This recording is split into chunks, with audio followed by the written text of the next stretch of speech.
For 50 years, people weren't remembering the Holocaust, it wasn't important. And then suddenly there was a reminder, not just to Rwandans, but to everyone else in the world, that the Holocaust could repeat itself, could happen again. And here it was happening in Rwanda.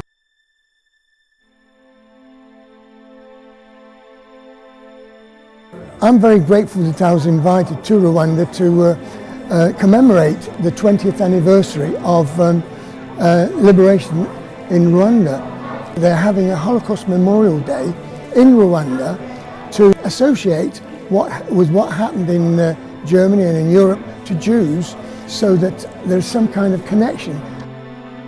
The Holocaust could happen again to any ethnic group, and this time to completion, and we must do everything possible to prevent that from happening.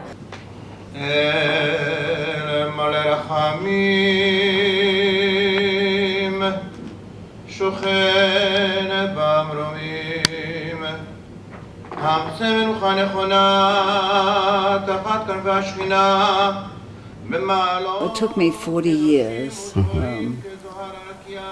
Freddy, that I could even speak about it. I see. 40 years.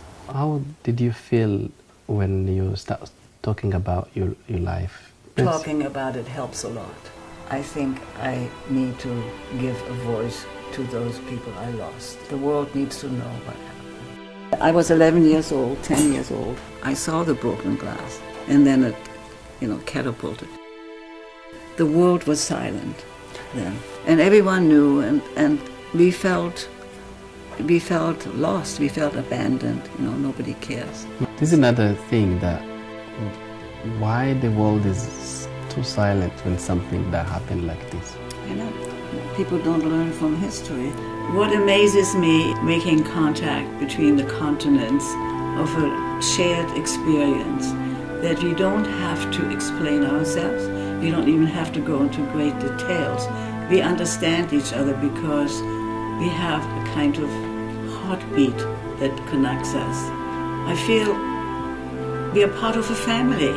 I didn't know somehow the similarity of how evil shows itself up in the world, because the two genocides have so much in common. And I learned about the situation in Rwanda, having gone on for so long. I think that was a revelation for me, and I feel a familiarity with that.